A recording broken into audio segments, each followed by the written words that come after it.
Et si une nuit, votre nain de jardin disparaissait.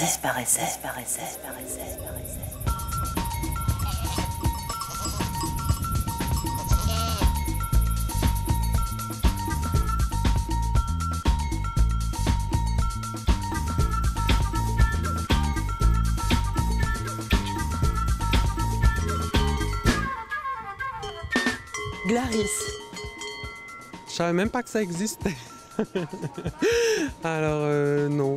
Non, bah alors Glaris, pas du tout. Alors la campagne, je sais pas, un coin paumé, quoi. Je sais même pas à quoi ressemble le drapeau du canton.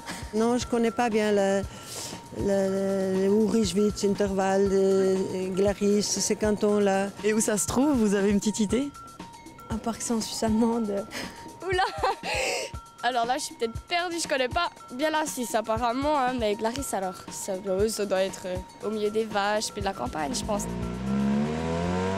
Coucou la Suisse, aujourd'hui on vous emmène dans le canton de Glaris visiter la capitale du canton et goûter aux succulentes spécialités locales. Puis nous irons sur les rives du lac de Klöntal et enfin à Braunwald à la recherche du nain Bertli.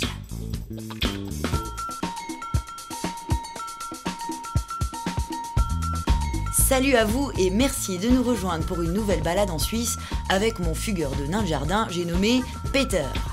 Aujourd'hui, on vous emmène donc dans le tout petit canton de Glaris. C'est entre la Suisse centrale et la Suisse de l'Est. Bref, c'est très très loin de notre chère Suisse romande.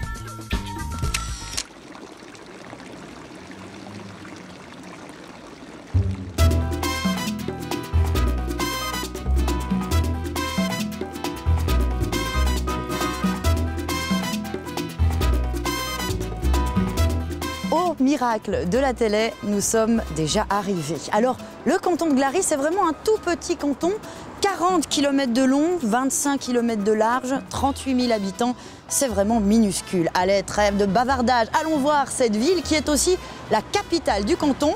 Elle porte le même nom, c'est Glaris.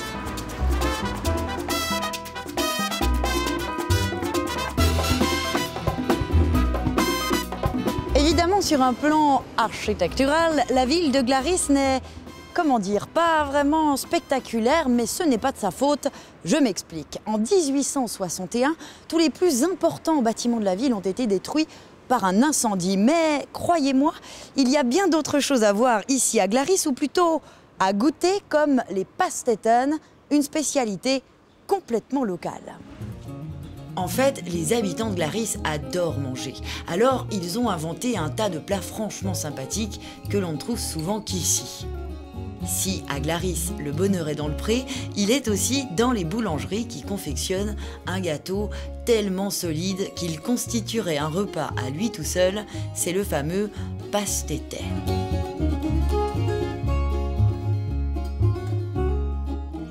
C'est à l'étage que le gâteau nous livre ses secrets, confectionnés par de petites mains habiles.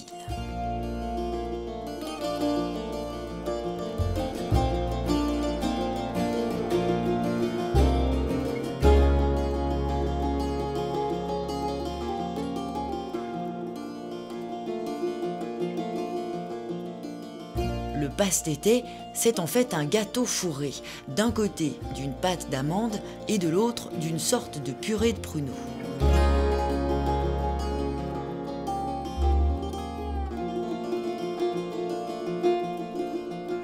Lorsque la tarte est fourrée, on recouvre tout ça, on décore la pâte et hop, au four, une petite demi-heure.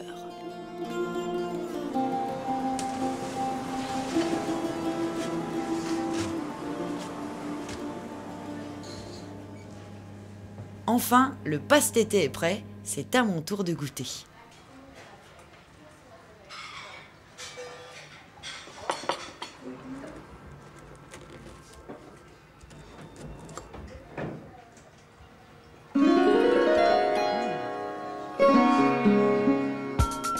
Après la ville, on vous emmène dans un petit coin de paradis, là-haut dans la montagne. Ce n'est qu'à une dizaine de minutes de Glaris et ça s'appelle Klöntal.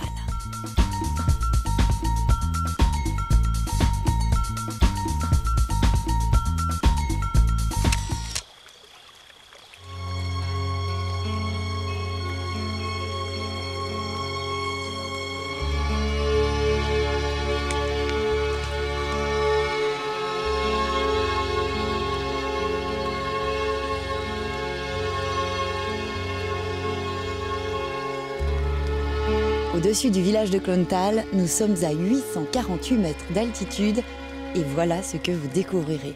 Un petit lac de montagne complètement dépaysant, c'est d'ailleurs le lieu préféré des habitants de Glaris qui viennent s'y reposer dès qu'ils ont un peu de temps libre.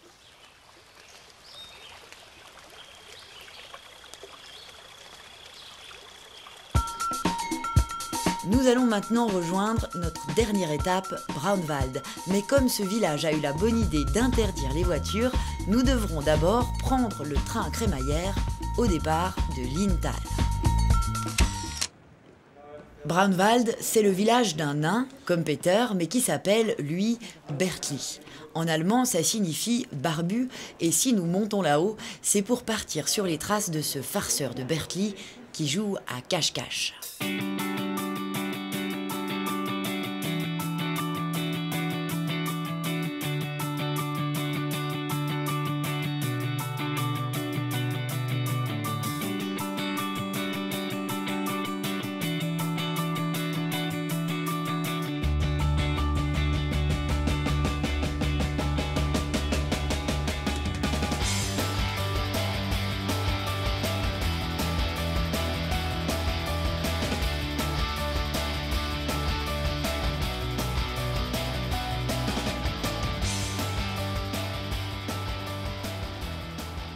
C'est là que la partie de cache-cache commence. Quelque part entre ces montagnes se cache la maison de Bertli, reste à savoir où. Ce petit jeu-là peut nous balader à des heures de marche de notre point de départ, alors nous allons tricher un peu et nous faire aider par des gars de la région. Ces petits camions sont les seuls véhicules autorisés à rouler dans le village, même si leur bruit est assourdissant.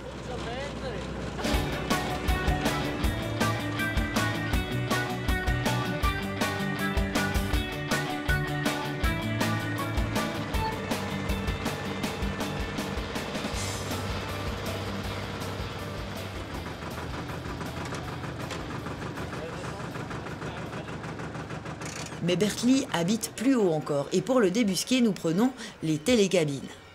Enfin, ça, c'est plutôt la cabine pour le matériel, tant pis, on serrera les dents.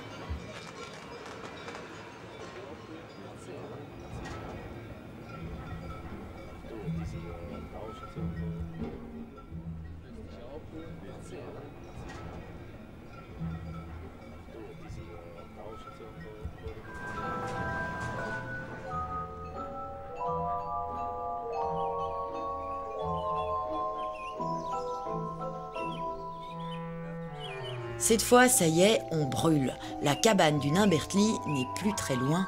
Peter la voit dans sa jumelle.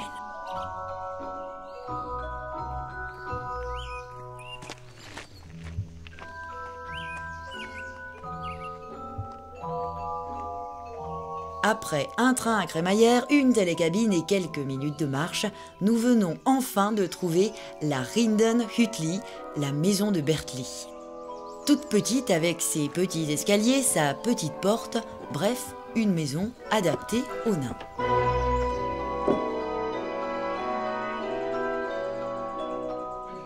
Mais une fois de plus, le nain Bertli aura été le plus malin, la maison est vide.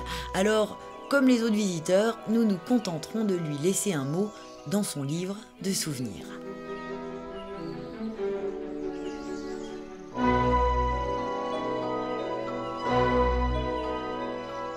Des endroits comme cette hutte, il y en a une dizaine cachés dans toute la région, mais ne comptez pas sur nous pour vous dire où ils se trouvent. Cette fois, c'est à vous de jouer.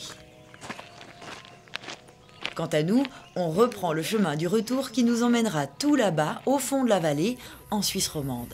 Derrière les cimes, le soleil décline, il est déjà l'heure à laquelle les nains de jardin redeviennent des nains de jardin.